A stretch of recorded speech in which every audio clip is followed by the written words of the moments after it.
Welcome to the Double Dribble podcast with Dubin and Dakhil. That's Jared Dubin, author of Last Night in Basketball. Make sure you are checking out the most amazing, I'm going to start using a thesaurus, Jared, and start kind of coming up with new ways to describe it. But the most awesome basketball newsletter that's out there. It's one of my favorites. Make sure you're a subscriber, support Jared. More importantly, he's going to make you smarter as a basketball fan. Just full stop. Helps me, helps you, helps everybody. He's doing the Lord's work there. Make sure you subscribe to help him out so he can continue to do such work. I'm Mo Dakhil, former NBA video coordinator. Occasionally write at Bleacher Report, do videos on Offside. Make sure you download the Offside app because eventually all my videos will be exclusive for just Offside. I will not be putting them on other socials. And then I'm a contributor on NBA TV, all that other fun stuff. But we're going into the offseason, so I probably won't be on NBA TV that much. That's all I really got. Make sure you are rating, reviewing, and subscribing to us on the RealGM network. Let the folks know at RealGM how much you enjoy having us on the feed. It's been a couple months now. We're enjoying it. We got cool little graphics now when we go to breaks and things like that. So, and nobody's suing us because we're using their Nintendo Double Dribble theme song from the 80s that nobody even knew about except for me really at this point, but somehow that got dinked. I'm still mad about that, Jared. I will always be angry about that. Okay, that was perfect, and whoever ratted us out, you screwed it up and you suck. Jared, how are you doing? I'm doing great, man. Day one of the NBA draft in the books, so I'm looking forward to talking about that. And you know what? 2 days ago when we were talking, we were joking about how there had been a big NBA trade.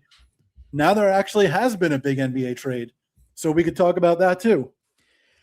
Yeah, let's just go right into it. Folks, first, I just want to apologize off the bat, right? I know everybody's got Giannis fatigue.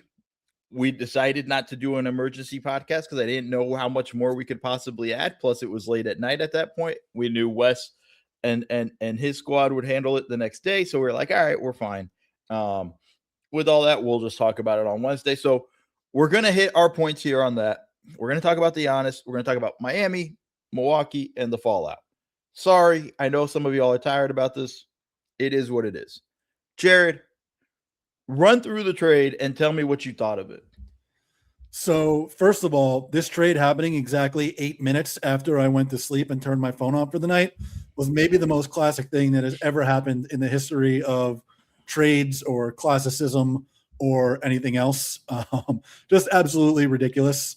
The actual trade itself is Giannis Antetokounmpo and Bobby Portis to Miami, Tyler Hero, Jaime Jaquez Jr., Khalil Ware, Kasper Siakashonis, the number 13 pick in last night's first round, a 2031 first-round pick, a 2033 first-round pick, a swap of first-round picks in 2030, and a 2033 second-round pick, all going to the Milwaukee Bucks. What was your initial thought of the trade for both sides? Initial thought was finally. Second thought was, wow, I guess they took Miami's offer in the end after all. So Boston didn't step up to the plate with whatever the Bucks wanted to get back in addition to Jaylen Brown. Next was I started writing through it, and I actually ended up liking it more for the Bucks than I thought I would when we were discussing it on the podcast. What I like to do when thinking about superstar trades is take a rubric of 3 different things that you should be getting in return. That's potential star players on rookie scale contracts, draft capital, and salary cap relief. The Bucks got a lot of salary cap relief in this deal. They got about $25.5 million of salary relief this year, potentially a lot more than that next year, depending on how you feel about whether Giannis would have picked up his option or extended with them in the future. But the 2 guys that are still under contract for next year, Ware and Yakashonis, only make a combined like 11 something million dollars, whereas Portis's player option alone covers more than that. So there are some savings next year, whether they do anything with Hero or Jaquez, who are both in the final year of their contracts or not. They did get a lot of draft capital. They got the 13th pick in last night's draft. They bet against the Heat going into the future in 2031 and 2033 when Giannis will be 36 and 38 years old, respectively. They get a potential pick swap in 2030 when Giannis will be 35. They get a second-round pick in the future. There's a lot of draft capital there. Whether it's actually really good draft capital, we obviously don't know. the 13th pick in last night's draft is a good but not great asset. They wound up using it on Nate Ament, who we can talk about later. I don't particularly like very much because he's a 6'10 wing/forward who shot 43% on 2-point shots at Tennessee last year, which is, as they say, not great, but it's a pretty solid asset that they use on a guy who theoretically has some high upside. We don't know what the 2030 pick swap will be. It's hard to imagine, given how the rosters look at this point, that the Bucks will be better than the Heat by then. But stranger things have happened over the course of 4 years. And the 2031 and 2033 picks, we really don't know what the value is going to be because the current lottery odds that they just created for the next few years, they sunset in 2029 because that's when the opt-out of the collective bargaining agreement is.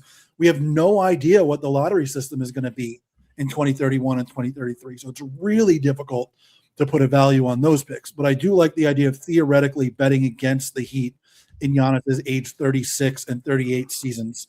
So they got more in the draft capital department than I thought they would coming out of this Miami deal. I don't think any of the players they got back qualify for the young players on not young players with superstar potential. Like Tyler Hero going to the last year of his deal, not on a rookie scale contract, not a potential superstar. Obviously was an all-star at one point. Maybe you flip him for more assets. I think that's what I would do with him, regardless of the fact that he's from Milwaukee and apparently is excited about playing there. Jaime Jaquez going into the last year of his rookie scale contract. Again, not a potential star player. A nice rotation piece, 6 man of the year runner-up. You can do something with him. Maybe you flip him for more assets too. Khalil Ware I've always liked, but I don't think at this point is someone I see as a potential star player. Yakashonas, we really don't know anything about him. He played like 900 minutes during his rookie season. Shot the ball really well. Did some interesting things, beating closeouts. I wonder if he's ever going to be a defender. He's a very adventurous passer, but struggled with turnovers last year and during his one season at college at Illinois.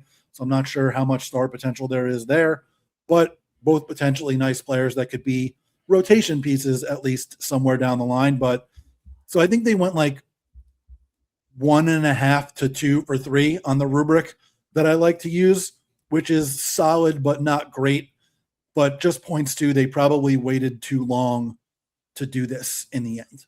That's it from the Bucks side. I don't know what you have from their perspective. No, I honestly like it from the Bucks side. And I mean, first off, you lined out the draft stuff kind of perfectly. And the unknown factor of we don't know what actually the 2030 draft will look like. Like in terms of what the lottery and all of those things will actually look. We have no idea. Might stay with this lottery reform, might be something different. We don't know. So that's right. What if it's the wheel and you're slotted into 30 in one of those 2 years, you know? I am willing to bet the wheel will never be a thing. It is a dream of many in the same way I think abolishing the draft will never be a thing. Abolishing the draft, I can confidently say, will never, ever, ever be a thing. But I'm saying that with the wheel as well. I say it with the same level of confidence. I don't think either of those things will actually ever happen. Plain and simple. So, what if it's this draft credit system that people have talked about and you have to bid on picks and you're like, let's make it more complicated. The only way the wheel works is if that's how we pick. Instead of lottery balls. I might have killed Jared with my thought there as he's taking a sip of coffee. You spin instead of lottery balls. It's like a Wheel of Fortune spin sort of thing. Oh, that God. Actually might be good TV. Have the GM of you know what I mean? Just spin where they're supposed to. Like that might be more fun. Okay, that's me being silly and stupid. But for what they got, I think the one thing I kind of think more importantly than the draft picks, they got a lot of tradable assets, right? Like I can see, I mean, we knew Detroit had interest in Tyler Hero, whether that means they could trade, whether that now or who knows if that changes, but there's interest in him. There's a market for Tyler Hero at some point, right? And the trade can't be completed until July 6th. So there's still plenty of time for them to turn this into a bigger deal and send Hero or Jaquez or whoever else somewhere else. I do think this trade gets expanded in that area. Jaquez is another guy that I think they could flip, relatively easy by like the next trade deadline. There's going to be playoff contenders that would love to have a dude like him coming off the bench. And assuming he continues what he showed in year 3 into year 4. Year 2 didn't show up, at all, but and I also have to just remind everybody he went to a stupid college. But I think but that's a very tradable asset and somebody that they can almost get more later, for these guys. So like when we look at the trade later, we might say they might have even gotten more draft equity out of this, or they got this player out of it. I think that's where I'm at. Khalil, where I'm with you, isn't really a superstar guy. I think it'll be interesting to see what they think of him, how they want to develop. And Milwaukee might not be done, right? Like, they still have Miles Turner's contract. I still don't think it's movable, but you know what? I think trade contracts aren't movable, and then somebody trades for them. So, there's always something that's out there. So I think there's a lot of stuff where they have more assets now than they did before, right? Like, and it sucks to talk about it for Bucks fans of like, okay, but we're going to be a bad basketball team, but we have assets. Hooray. Like I get it, but it's also like, okay, but in the long-term building prospects of it, I kind of like where they're at. On Miami side, you had to do it. One more thing on the Bucks, just quickly. Apparently, if they had taken the Celtics offer, they had planned on keeping Jaylen Brown, and that makes me less enthusiastic about that potential deal than if they had flipped Jaylen Brown for more stuff like they could still potentially do with Hero and Jaquez. I also don't really. I think their intentions would have been to keep him, but I also think within a year or two he'd have been on a different team. We'll put a pin on Jaylen Brown in Boston in a second, and get to them. The Miami side of it, to me, they had to do it. This team was really kind of going nowhere with the roster that they had. They've been chasing big fish after big fish and never getting them. They finally get one. Now it comes at a massive cost, right? Like they now have to build out their roster, and they don't really have a ton of means to be there. There's already stuff circulating that they're going to lose Norman Powell in free agency, coincidentally to Detroit, which also takes away a Tyler Hero possible destination for Milwaukee. But there's that wrinkle right there where they might not have him. They got to figure out what's going to happen with Andrew Wiggins. It's the player option, right? Player option for just over $30 million. Right. So like have to figure out what's going to happen. If he just picks that up, they're really kind of screwed. Do they convince him to not pick, to decline it, re-sign him on a more team-friendly deal with more years? I don't know. We have to see how that. But they don't have really any shooting. Especially if Powell leaves. Yeah, especially if Powell leaves. They don't have really any sort of perimeter playmaker. Like I like Mitchell, but he's more of a defensive pit bull than an offensive sort of juggernaut. Like I don't feel like they have a lot of work. To me, they are a contender to make the playoffs, and that to me might even be still in the play-in range. You're also trading for Giannis, who like I'm at this point in his career worried about the injuries and how he doesn't really finish seasons. See what Miami's able to do with their training staff and conditioning staff. Obviously, Giannis is, look at him. He's an Adonis. Conditioning, I'm not too worried about his fitness, but making sure he's healthy is a different story. So I think there are things that are like I'm worried about, but they had to do it. They had to make this trade at the end of the day. And then it's, okay, we got him. Now let's figure out the other stuff. Now, that's going to be hard, but that's where they're at. Yeah, I think they had to do it also. And when you look at what they gave up, in the grand scheme of things, like it's a lot of assets. It basically empties their asset cupboard, but also where were they going with any of those, like with the team that they had? Like they were, what were they, the 10th seed this year, if I'm remembering? Yeah, they were the 10th seed. They were the 10, I think. They were the Why is this loading so slowly? Yeah, they were the 10th seed, obviously did not make the playoffs. Getting Giannis in the door is step one. Throughout his career, he's basically been a top 10 offense and a top 10 defense unto himself. Bam, throughout his career before this past year, has been a top 10 defense unto himself for the most part, the combination of him and Eric Spoelstra. Generally, you need a top 10 offense and a top 10 defense to be a true contender. Giannis, on average, during his career, the Bucks have ranked 8th in offense. Bam, on average, during his career as a starter, the Heat have ranked 8th on defense. If you're in that range, you're in the general contender range, but they are so limited in what they can do to build out the roster around these guys. Like the rest of the roster is Wiggins, if he picks up his player option or if he resigns, Davion Mitchell, like you said, Nikola Jovic, Pelle Larsson, Bobby Portis. Why am I drawing a blank on the rest of the roster? Myron Gardner. Because the rest of the roster is a blank. No, that's why you're drawing a blank. The rest of the roster is a blank at that point. When we're talking Drew Smith and Myron Gardner, like it's not like this is the stuff where we're looking at going like, I don't know, guys. You have to start figuring this stuff out. You have to upgrade your roster. Yeah, and the main point being they're at like $191 million for their entire roster, and you still got to sign 4 players, and none of them is Norman Powell yet.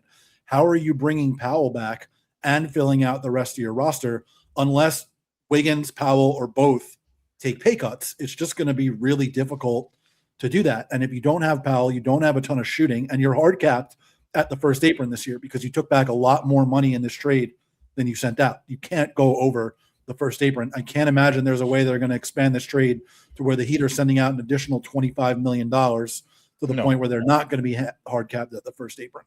Like, yeah, maybe you get someone to take Portis, maybe you get someone to take Jovic. That creates a little bit more room for you, but both of those are negative value contracts with multiple years left on them. I don't exactly know how you're going to be able to get somebody to take those guys. And then you still have the issue of having shooting, having enough guards. You still need somebody who can create off the dribble from the perimeter, in addition to Davion Mitchell, who that's not his greatest strength anyway. Like, they're going to be really, really good defensively between Wiggins, Mitchell, Giannis, and Bam. It's going to be really difficult to score on them, especially inside the arc, because you're not going to be able to get there to begin with Mitchell pressuring the ball. Wiggins can do some ball pressure stuff too. You probably still need another guy that can do that on the perimeter. You need more guys that can be able to switch on the perimeter, but you have such good rim protection with Giannis and Bam, paint protection, inside the arc protection. It's going to be really difficult to score on them inside the lane. Now you're going to be able to get to the rim offensively because Giannis does that better than anybody else, but where's the shooting coming from? Where is the spacing coming from? And in games where Giannis is out, where is the pressure on the rim coming from? Because nobody was doing that in Miami before. And Giannis obviously is a significant injury risk during the regular season. Like, I think this is a team where the playoff ceiling is higher than the regular season baseline expectation, because hopefully you have Giannis healthy and that like brings you to a different level. But I am worried about, like, are they going to be a top 3 seed even during the regular season? Because Giannis is going to miss 20 games during the regular season, and that obviously significantly lowers your baseline expectation during the regular season. The thing I'm worried about more, though, is Giannis is still a top 5 player in the league when he's healthy. Yes. Is he going to be healthy? One, how much longer is he going to be a top 5 player in the league? He's going to be 32 years old this season. Guys of his archetype tend to start falling off in their early to mid 30s. Obviously, we've seen other players of his caliber during this era stave off the age curve over these last few years. LeBron, Steph Curry, Kevin Durant. Is he of the archetype of guys that can do that in the same way? You can hope so, but you can't just assume it that he's still going to be playing at the peak of his powers over the next 4 years. And that's going to be the time covering his presumptive max contract extension. If he's all of a sudden a top 15 player instead of a top 5 player, or a top 25 player instead of a top 5 player, that dramatically changes things over the next several years. And that's the hard part for them to kind of figure out, like, because I think there is going to be a decline. I think there's going to be a level of fall off at some point, just with the like when you talk about the injuries and like the longevity of some of these guys, like LeBron really never had a massive injury at this point. Like maybe towards the end, but like during this run of Giannis's career, LeBron never really had an injury like this. The injury problems he has. Curry has, but also Curry plays a very different style in the way, and he doesn't take as much of a pounding as Giannis does. So it's kind of like, where is he going to fall in that? I think is going to be a really important sort of piece of whether this trade is successful or not. Because and obviously, no duh, if he's on the court and not on the court, like brilliant analysis, Mo. But like, I think that's something that needs to be factored in that I don't think we always do factor in with these guys, and I would worry about for them. Ultimately, I do trust Spoelstra. I do trust the front office to get creative and find guys. They have a great development program. It's going to be interesting to see where they go. There's already, I don't know how, but they're already linked to like Anthony Simons and things like that. Not that I think that's the greatest fit, but you need to fill out if the you're roster. getting him for the minimum, that's great. Yeah, which I wouldn't be shocked, to be honest. But like the Simons run in Boston was so great, but then in Chicago predictably fell off. I don't know where it would go after that with that, but we'll see how that kind of plays out. It's going to be interesting. It's almost an incomplete from Miami, as we have to see what they look like heading into training camp and where they are after free agency. I want to talk about Boston's side of this real quick. Real quickly, one more thing on Miami. Like, the way I like to look at things is like, how wide is your title window? Like, how wide is it open? And then for how long is it open? It's certainly open wider now than it was 2 days ago, because it was not open at all 2 days ago. Okay, so how much more open? Out of give me a percentage. 100% is wide open. How much? I'm going to put you on the spot. How much more open is it now? It's in the, like, I don't think that they have like a 25% chance of winning the title. Like, I think they're in like the 5% club, where Daryl Morey used to say, like, if you have a 5% chance of winning the title, you should be all in. I think they're probably in the 5% club at this point. So the 5% club to me is like what is like when you put the fresh made pie on the windowsill and you need to let it cool off. So it's just open just enough to get air into the pie. So 5% is where you're at. I think you're right. I also think it was kind of insane. I think it was FanDuel had their championship odds like skyrocket after this. I think that's just bettors being stupid and betting it, and I think it's dumb. I know that they were third in the East behind the Knicks, the Celtics, and then the Knicks, and I think that is. Don't get me started on the Celtics being higher than the Knicks. By the way, we can save that for another day. I think that's still aggressive though. Like, are they definitely better than all these other teams in the East? I don't know about that. I think I want to go to Boston though. Mm-hmm. And the fallout now, because so now we know they put Jaylen Brown in the trade. Their offer really was just Jaylen Brown and 2 first-round picks, this 2027 and then a future first. They never wanted to put Hugo Gonzalez in the deal, so they weren't really going to give up a young guy with that. I always find it funny, and I like Hugo. I always find it funny when they do when teams value some young draft guy that they had or whatever and just refuse to include them in a deal, like for like they're like what was it Quentin Grimes for Donovan Mitchell? Now it worked out for the Knicks, but like there's always like some random dude, Roddy Beaubois, like there's always JJ Hickson for Amari Stoudemire. They wouldn't put him in. Like, there's a lot of those back in the day. The history of those, by the way, never go well. But okay, Celtics. But then again, the Celtics wouldn't put Jason Tatum or Jaylen Brown in a Kawhi Leonard deal. That worked out pretty well. But that's also different, because those are guys that like you're expecting to hit. Like, these guys, right? They were top 3 picks in the draft, star potential, right? Whereas when we're looking at Hugo Gonzalez's ceiling is like high level role player, right? Like that's his ceiling. So but anyways, I digress. But like, So now it comes down to what do you do with Jaylen Brown, right?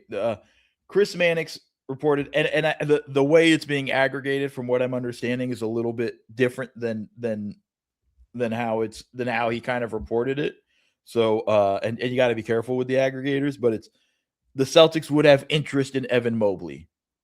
Well, everybody's reaction is like, okay, well, they'd have to trade Jaylen Brown, but I don't know how that works with the Cavs being a second apron team, all that fun stuff and everything. I don't even know how that works as a team and what the Cavs would look like as a team beyond that if they were to do some sort of trade like that.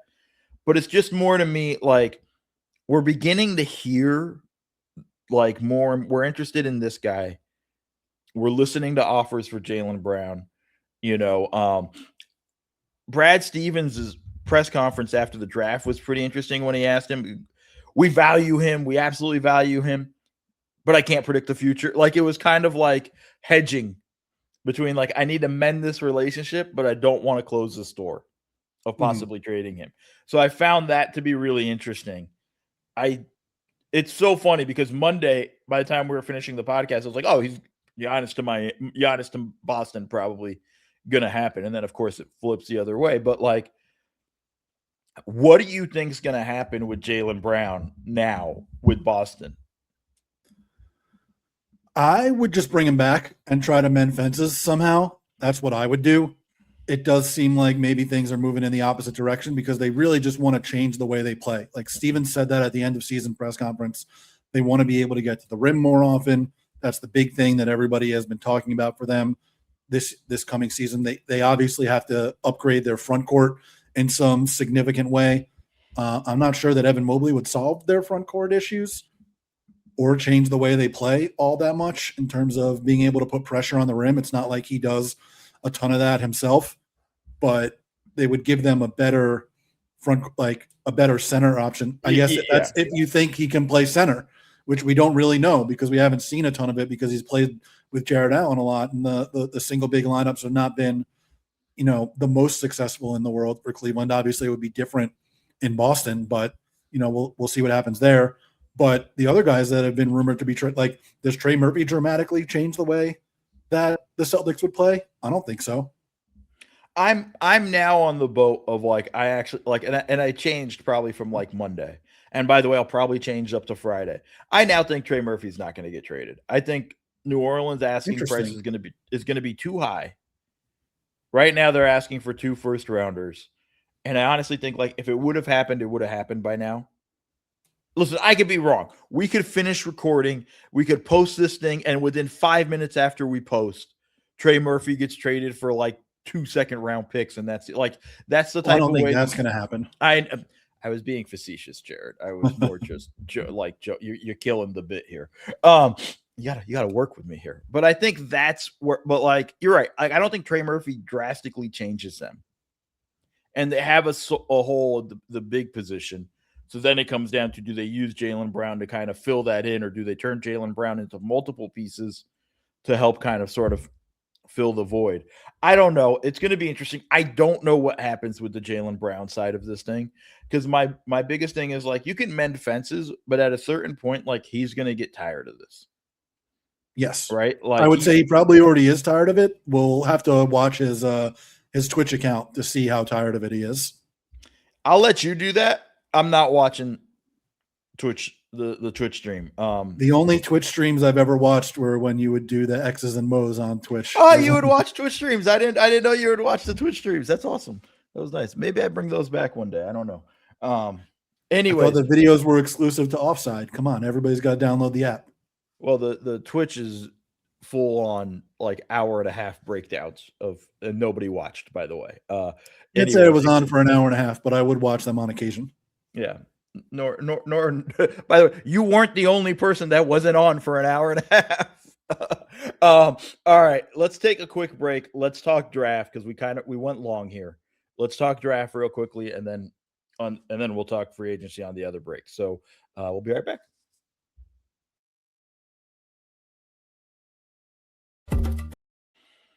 And we are back, folks. Jared, I have a hot take about the NBA draft. Give it to me. It sucks. Whoa.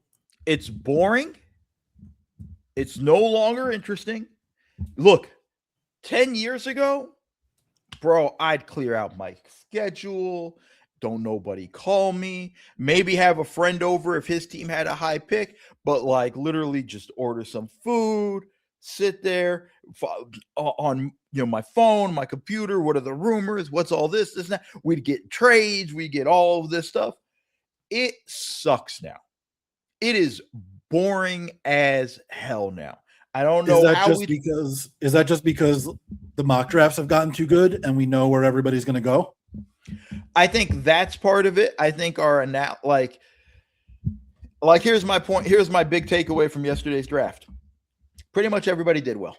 Like, I don't feel like, like maybe one guy went 3-4 picks too high. Maybe one guy went 3-4 picks too low. Maybe one team reached at a certain point, but like nothing so egregious that I'm like, I have no idea what they're doing.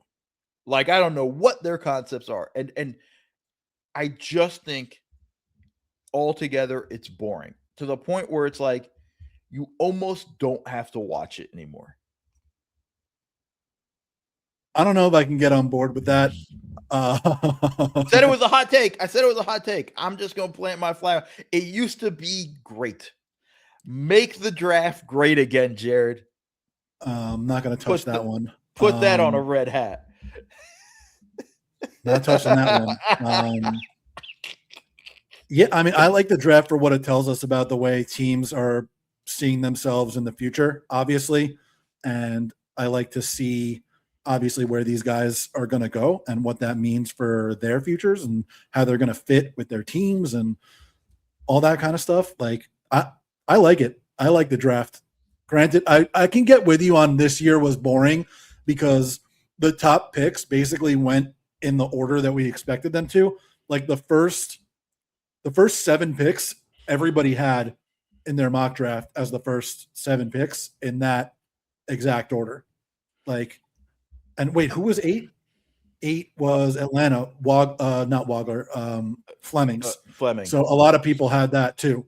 So the first 8 picks, I think, were pretty chalky, and especially the top 4, we knew for months on end what the top 4 was going to be. So that was kind of boring, and it was just like, all right, fast forward to 5 so we can see how the Clippers are going to get this draft started. And even they were heavily connected to Wagler in recent days, and then everybody connected the Nets to Michael Brown Jr. in recent days, and then everybody for months knew that the Kings wanted Darius Acuff. So all of that was kind of I guess I would call it anticlimactic more than boring. Okay, let me ask you. Well, same thing to me. When was the last draft where you're like, holy shit, so much had happened? It wasn't last year. It definitely wasn't the boring ass Risha Shea draft. Well, I think it was that draft because nobody knew who was going with the first few picks. Okay, but then after that, there's nothing. Like, my thing is, like, draft day used to be, not just the top team, not just the teams picking high in the lottery, but it was like, we're going to see wild trades. We're going to see all sorts of sort of like machinations. That was the big thing yesterday. Well, the big thing that involved a player traded with draft picks going was Giannis, which happened the day before the draft.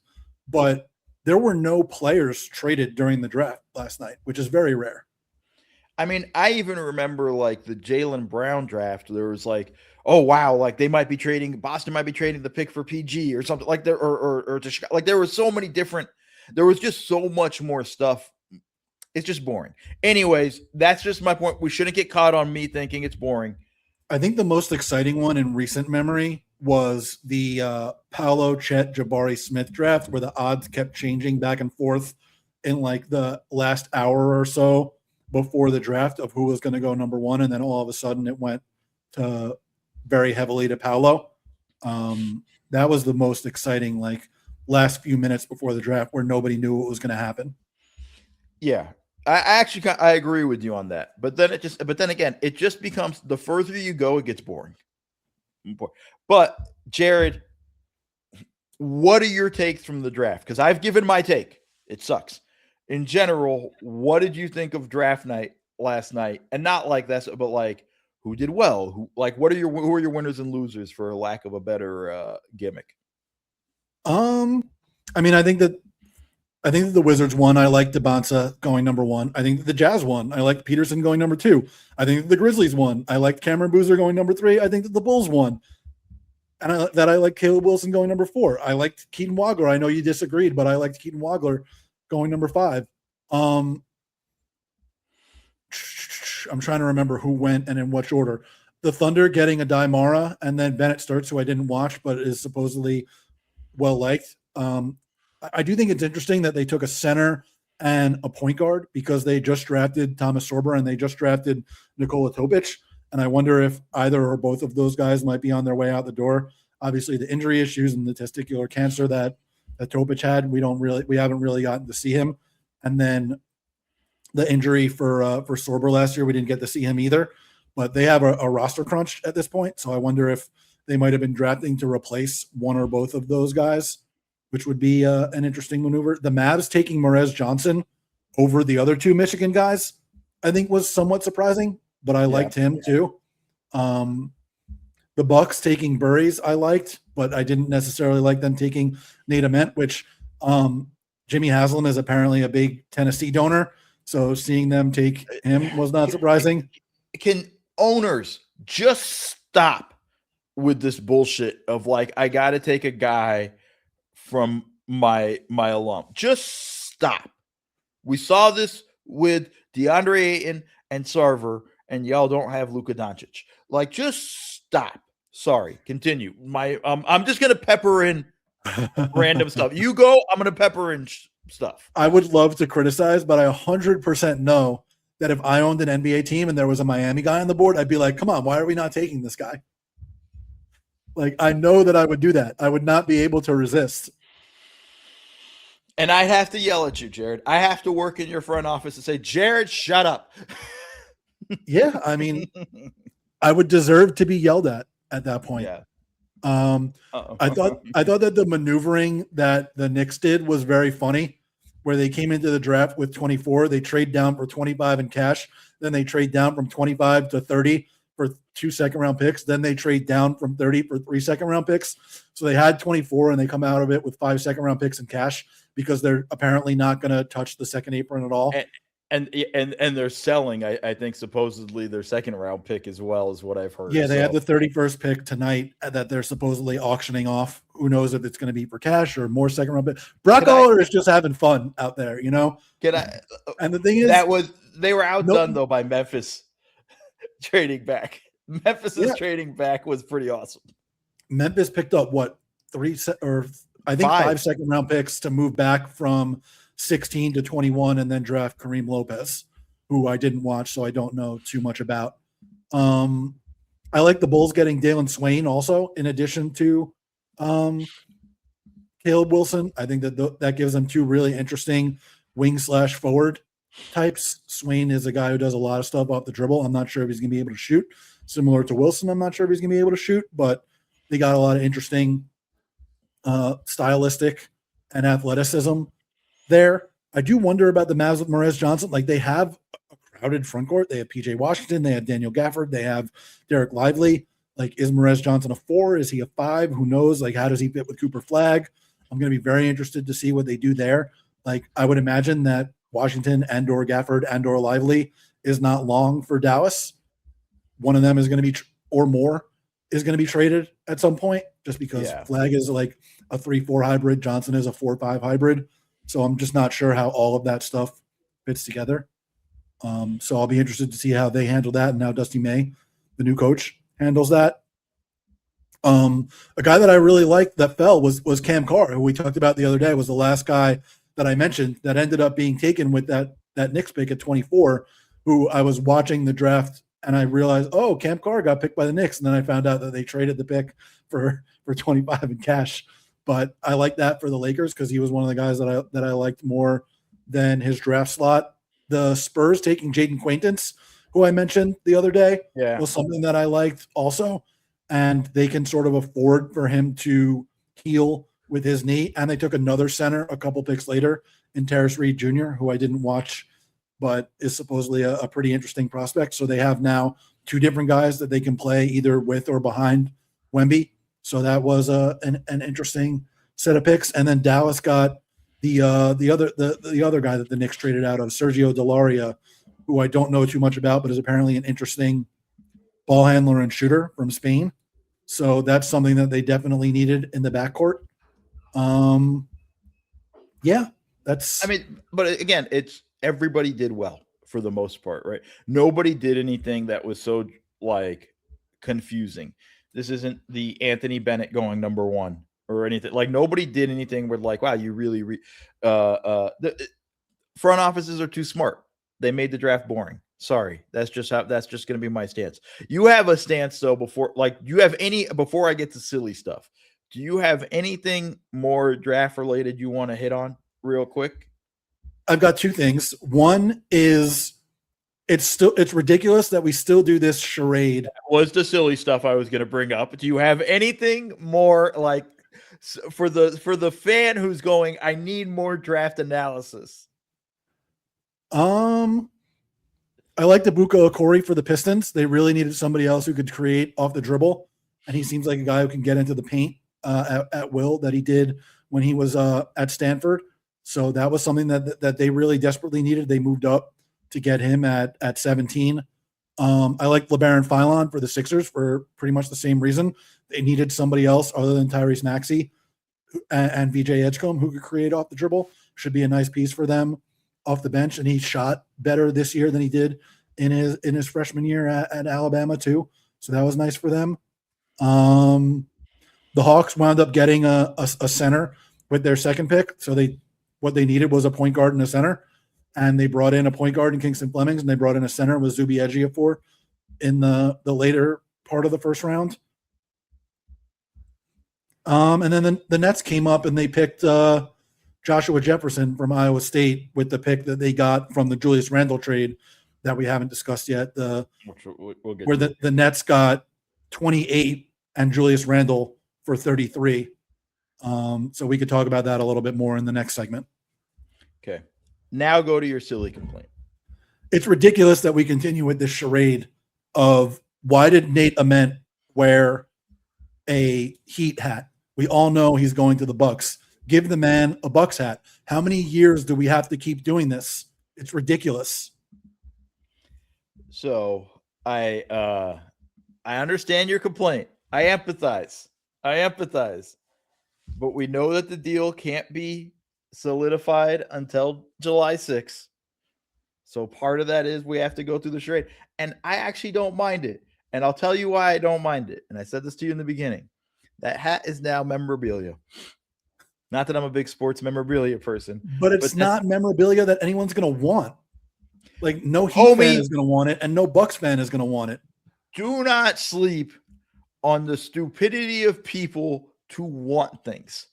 Just do not sleep on the stupidity of people to want things. That's just a rule in life I'm kind of having. You know, the things that we've seen, we get whatever. You'll see a post of like, so-and-so's thread of a sock went for, whatever, $300 or something. Like, it's whatever. It's not I think it's one of the things where it's like, sure, we could give him that hat. What if they turn around and traded that? What if they traded Nate to somebody else, or whatever? Like, who knows? Like, it's that stuff. So the pick is still officially Miami's. The hat has to be Miami's until they find a way to change it so that the trades, you can wave me off all you want. This is the way it goes. But if this is going to be our biggest complaint, and it's not going to be when the pick is in, we get smoke screens all of a sudden flying up. That was more weird to me than anything else. The pow, pow, pow, pow kind of attitude that they had when the pick was in. Was silly to me. I'm not going to trip too much about the hat stuff. Okay. And don't worry, we listeners know by now, I have plenty of stupid things that I nitpick about too. Like, it's not like I'm taking any sort of moral high ground of any sort. What's your silly take? No, I think I unloaded everything with just I think the draft sucks, and I think the way we kind of go about it. I think I'll tell you the thing I did hate. Who was interviewing I'm blanking on her name. Interviewing Lisa the players. Salters? Lisa Salters. How many more ways are you going to ask the question? A year ago you were this, and now you're the number 2 pick. A year ago you were this, and now you're the number 3 pick. Different questions. You want my honest opinion? I hate that interview. We never. I mean, I'd rather, and they tried, but I'd rather just speak to the person's family. I don't even want to hear from the players. Speak to the person's family. All right. I just thought it was odd that they had that like living room set there. The interviews themselves, like whatever, you got to fill time on the broadcast. Might as well talk to these guys. I don't know how much interesting you get out of it necessarily, unless the guy has like a really good, engaging personality, which a lot of these guys are sort of coached to be not interesting at this point. But the set that they were on was strange. Yeah, I mean that was it's just weird. It's just weird, the whole thing, with that, and it is what it is. All right, we need to take a break because then we actually need to talk about some other big stuff that's happening, not draft related. So we're gonna come take a break. We're gonna come back. We're gonna talk about some free agency being wrapped up and the Julius Randle trade.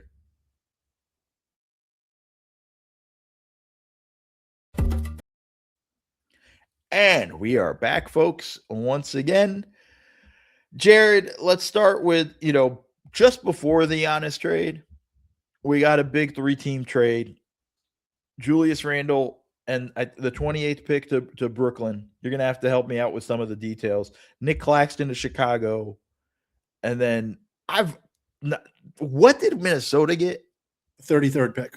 The 33rd pick. So there has to be another piece of the trade because of the touching requirements.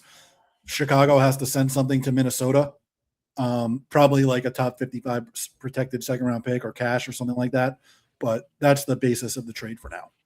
So it was look, let's just do it real quickly from the Brooklyn side. It was to get the pick. Whatever they're going to do with Randle, whether they keep him or not, I don't think there's a long-term plan there.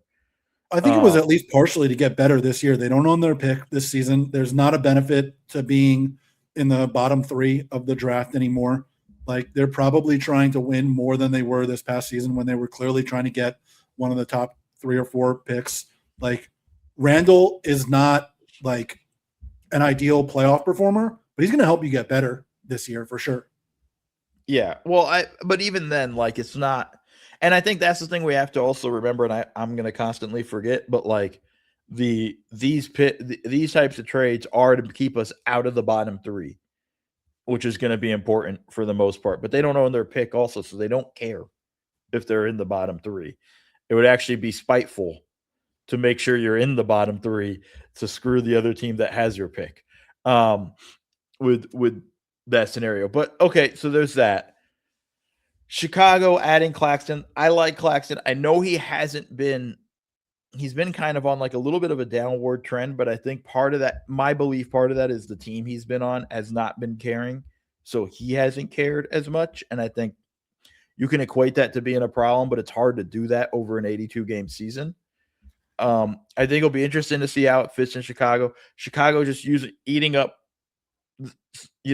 some of their cap space to take in Claxton was a pretty interesting move there from Bryson Graham.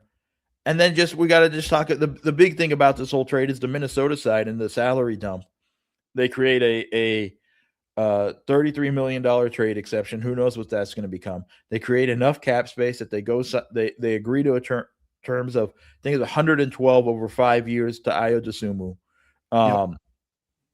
With that, and now they have to figure out how they're going to build the team, because now immediately after Giannis gets traded, Anthony Edwards is the next disgruntled star to be traded. Yeah, I think that the aggregation on that was bad. Like, there was an aggregation account that said that Anthony Edwards has been frustrated since Karl Anthony Towns left. They claimed that Windhorst said that. Windhorst actually said that Anthony Edwards has been frustrated with how much he's been double teamed. since Karl Anthony Towns left. Not that he's been frustrated in Minnesota. Tim McMahon did say that the Vultures are kind of circling just to see what's going to happen, but the Vultures are always circling everybody. So I don't know that we can start on Anthony Edwards' watch at this point, but obviously there's always going to be somebody that teams are angling to get out of whatever their situation is. And maybe that is the next guy, who knows, but I don't think we're on the clock with that just yet.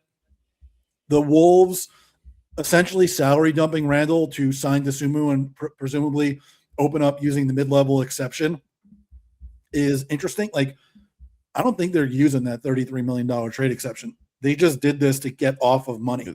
Yeah. Yeah, it's if the right thing comes along, maybe they do. But like, I don't think that's going to be where they're at. They're much more likely to use the mid-level exception. They probably need somebody else in the front court, but they also probably still need another ball handler and more shooting because, they brought Ayo back, and we can talk about how that contract was a lot of money for Ayo Dosunmu, but they're not going to have Dante DiVincenzo next season. They still need another guard. Yeah, they do. I mean, that's going to be where they're going to have to figure it out, the stuff. They still have work to do. I think the Ayo deal's fine. I think it averages out to like, what, $23 million a year. I think that's about right for him in what you're getting. You traded Dillingham for him. I thought he had some moments for them. I think he's even going to be better next year. When you get traded mid-season, it's really hard in that game of we got to acclimate real quickly and so on. But now he's going to have an offseason with the team, better understanding of their offense and their flow. I think he's going to be fine. I think that's a reasonable deal. I think that's pretty fair. I feel like you disagree. I really like the player, and I really love the fit. I think 5 years is probably longer than I would like to go for role players like that. I just think when you commit that much long-term to guys like that, you're sort of boxing yourself in. And $22.5, $23 million a year is, again, a lot for that type of player. I guess it is kind of fifth starter money, though. So I mean, it's not like the thing is, like, I've had some friends, I'm not going to name them, in group chats, like, this is absolutely insane, like, kill the deal, as if they just spent, and we'll get to it, Trae Young money. But it's like, to me, it just seems perfectly, like, fine. Like, this is perfectly fine. And in the sense of, like, for a couple of, one, I agree with you. The fifth year also being a player option, okay, I don't necessarily like, but maybe part of it is they also have intel of, like, we know his agent knows that they're going to get X amount, and you have to give us this to. But the thing is, there are only two now real cap space suitors that would have had interest in Ayo Dosunmu: Brooklyn and Chicago. Chicago just traded him to you. Brooklyn has 17 point guards. I'm gonna say the same thing that I said to my friend, who literally said the same thing. Okay, never sleep on these teams' abilities to create cap space, because that's quite literally what Minnesota accomplished in that trade, right? Like, if they need to, if they find a guy they like, Minnesota didn't create cap space, though. They did, because that allowed them to go sign Ayo Dosunmu. If they don't, they could have signed Dosunmu anyway. They just would have had to go over the aprons and pay more tax.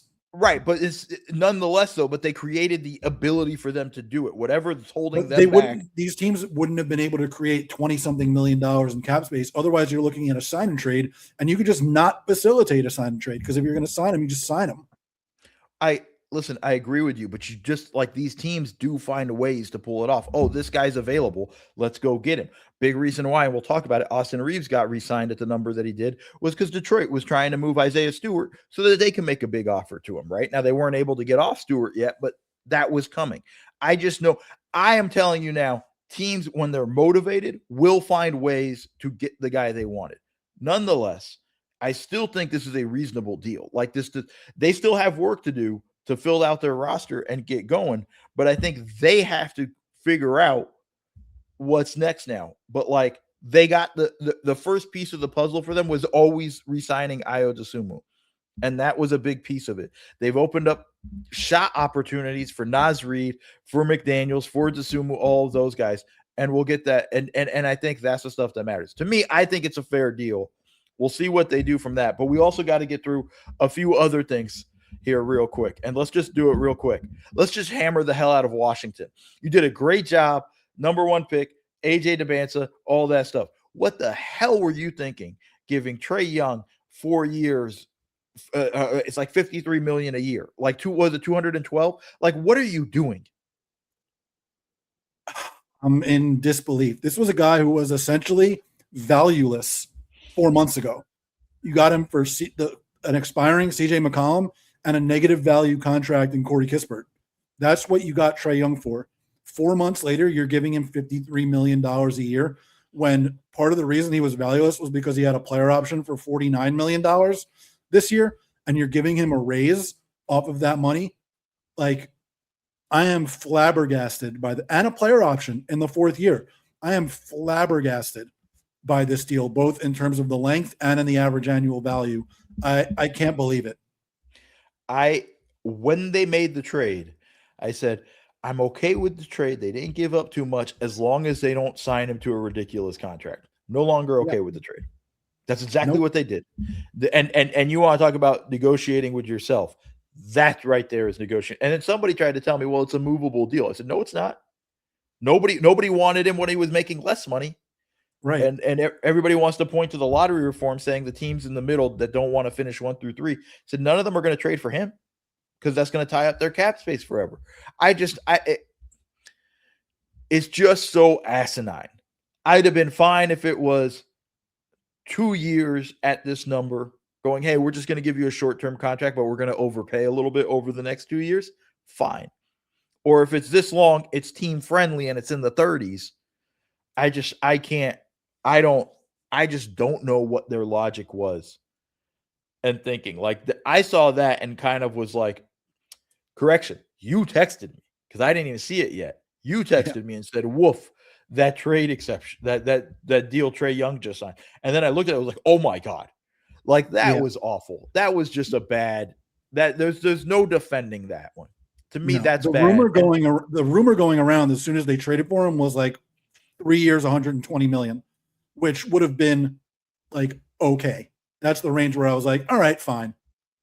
To go to 4 years, $212 million is, I can't even believe it. Yeah, I don't have anything. So, like, it's just stupid. And then now it's the whole stuff with Anthony Davis wants a max extension, or he's going to demand a trade. Good luck with that. And you know, that fun you get with his injuries. We can talk more about the Wizards because, like, we'll see what else they do in free agency / pre-agency after they traded for Anthony Davis. But like, they bring in AJ Dubin too, so they're going to be an interesting team to talk about over the summer. They're going to be a very interesting team. Like, it really, like, the all eyes on Dubin and all of that fun stuff, you know. But like, I'm curious how Trae's going to fit with AJ. That's going to be something. Like, both guys need the ball in their hands. Like, I don't understand how that's going to work all that well. But let's go again. We're running short on time, so let's run through a few things too. Very quickly, I thought the Suns did a good bit of business re-signing their guys, Jordan Goodwin and Collin Gillespie. Pretty important pieces for them, I thought, through the season. It's going to be interesting to see where they kind of shake out. Yeah, I like bringing both of those guys back. I thought that the numbers that they brought them back were both pretty good. Like, Gillespie only got 4 years, $48 million. I thought that teams might have been interested in him at the full mid-level coming out into the free agent market. I thought that would have been an interesting target for some teams, but he played really well last year. He looked like a quality starting point guard, and to get him at less than the mid-level is a really nice piece of business. Goodwin, again, is a solid rotation player. Get him for only, what was it? I think $7 million. It was something like that. Yeah. This was nice a few days ago. Yeah. The thing that I am not worried about necessarily, but curious about is they're going into the aprons to bring back a team that was, you know, the 8 seed and not remotely competitive in the first round of the playoffs. What is the ceiling for the future of this team? How do they get out of the, like, are we in the 7 to 10 or worse range when you're just bringing everybody back, especially because they don't have very many assets moving forward to be able to do that. Yeah. I think they're kind of like, this is the stuff you have to do.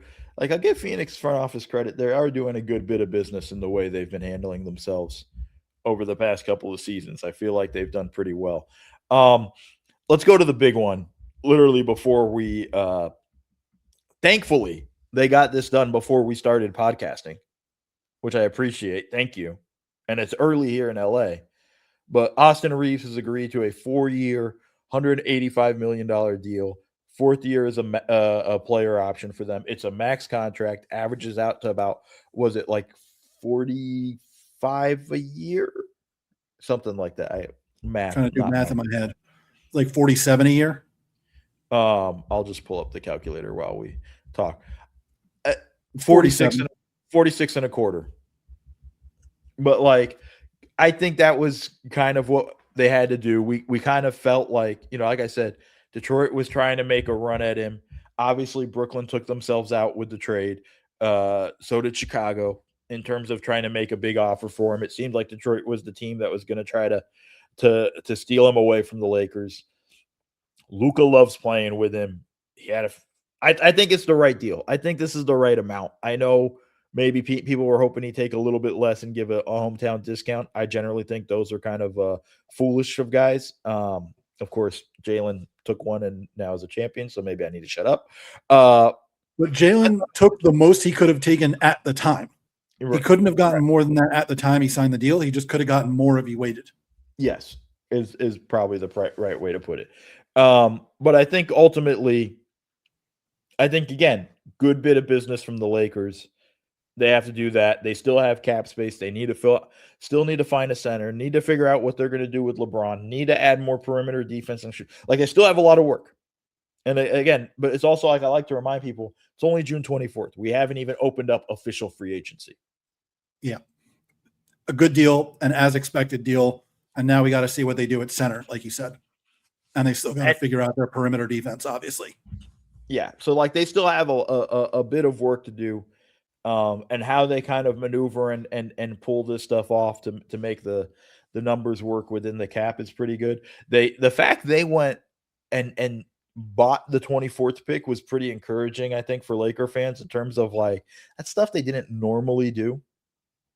And in terms of jumping in, under Jeannie Buss. So maybe Mark Walters and his team is, hey, let's be a little bit more aggressive in how we want to approach the draft and so on.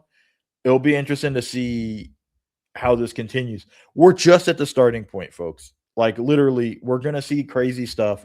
We still got to figure out what's going to happen with Ja Morant, which seems like nobody wants.